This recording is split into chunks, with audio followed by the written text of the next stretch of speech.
I know this. You've raced there before. Another American Ironman super stud that we've had that's raced here to much success. Absolutely. You could even use the word domination. Think about it. Who is it? She's American. She's an Ironman athlete. She's a crowd favorite. Her name, Linsey Corbin. She's on the show. What? Yep, there she is. Linsey, great to see you. How are you? I'm awesome. Thanks. Good to, well, I can't see you both. I can hear you both. So good to hear you both. Now, Linsey, we know you've been keeping training interesting. We've seen you on your social media feed riding a lot of gravel. But what I want to talk about is Chimmy and Chimmy riding a bike. You're going to have to walk us through a little bit of that excitement because that's been a big pandemic project for you guys, getting Chimmy to ride a bike, huh? I know. And it actually was not that hard. Similar to Ironman, it's like you just take baby steps, but we wanted to go on a bike packing trip and Chris wanted to bring Chimmy with us. And he was saying that he didn't want to pull the trailer because it was going to be a pain because we can put the dog in the trailer. And so he said, maybe if I teach her to ride the bike, when she gets tired, she can just hop on the back of the bike. And I will just say the power of hot dogs and cheese with a dog is like over the top. She learned how to ride the bike very fast. So yeah, we now have a dog that can ride on the back of our bike. Holy smokes, that's impressive. I must have missed that in a blink of an eye. So good stuff. I'll scroll back through the feed. I tell you what, that's impressive. Another thing that's impressive, I just want to walk down memory lane with you, Linsey. I wasn't there, but in 2012 and 2014, you went in there and raced really well on this course. I believe you went 8:42:42, and you've still held that American Ironman record. Talk to us about that, and just I don't know how special this course is for you and how it's been in the past. That's amazing.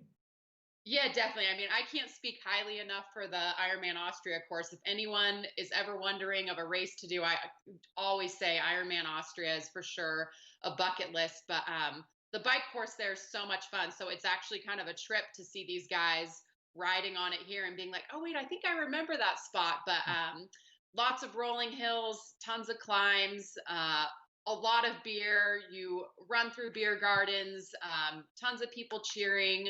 And the Austrian Alps, just a beautiful setting. The swim, you obviously don't get to see the swim on the Ruby, but it's through a canal. And so you've got people cheering for you on both sides. Just a really energetic atmosphere. So yeah, I could go on and on about it, but it's a fast course too. So that always makes it fun. That's great. And with that, just a quick shout out to Nicholas Chase, who took down Preem #1 here. He was the first to Waldorf. Tell us a little bit, Linsey, about how you're staying focused and motivated without any immediate start lines. Obviously, you've mentioned some adventures you're taking with Chris and some home projects, certainly. But any advice for age group counterparts who are struggling with sort of missing the usual structure of summer racing and training? Yeah, well, first of all, we've tapped out on home projects. I think our house is as improved as it could be. And so now we're to the point where we're like, maybe we should move, but we won't be moving anytime soon. But yeah, so I just, for me personally, I don't foresee racing this year. I mean, just with where things are in the United States and with travel and stuff. And so I've just had a shift in my mindset and I've just been focused more on embracing adventures and things that I wouldn't normally get to do in a structured triathlon season. And so, yeah, I've just been doing some backcountry running, hiking, gravel biking, like we've talked about, mountain biking, and just being, training's taken a bit of a step back. I mean, it's still important, but maybe just not as structured. And if I wake up and I don't feel like doing a trainer session, then we switch it and I'll go ride the mountain bike or ride with my husband. I've never been able to ride with my husband as much as I have this summer. So yeah, for me personally, it's just been turning internally to like what motivates me and what excites me and keeping things low key, low stress. And yeah, I've always just been a person that's embraced adventures, which is why I've gone to Austria to race. And so, yeah, just sort of tapping into that more adventuresome side, which I think will pay off, when racing does return, because I'm still staying active. I'm doing a lot of strength-based activities, staying healthy, things like that is what I've been focused on. That's super. You mentioned the gravel racing, and I half expected to see you in a flannel button down here. Did see that. That's good style. But take this. Okay, you've got great experience on this course. Just one tip. I know it's virtual. You've been on the real world course. Tips for these women and men that are racing, or our age group athletes that are hitting it later this weekend. Just a tip to tackle this course. Anything you can translate to them. Something you remember or know that might help them along their way.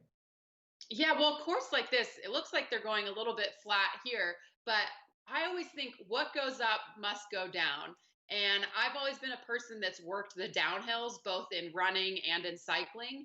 And yeah, I think a lot of speed can be made up on the downhills.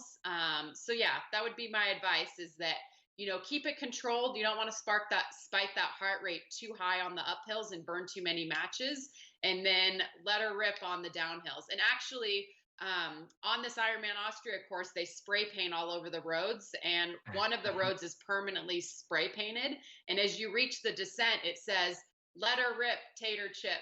And I still remember that, like, because both times I raced there, and for how many times I also trained on the course, every time I got to that "Let her rip, tater chip," it was like, all right, we've got a huge downhill. And I think that is what makes this course so fast, is a lot of the descents. So go fast on the downhills because you earned it.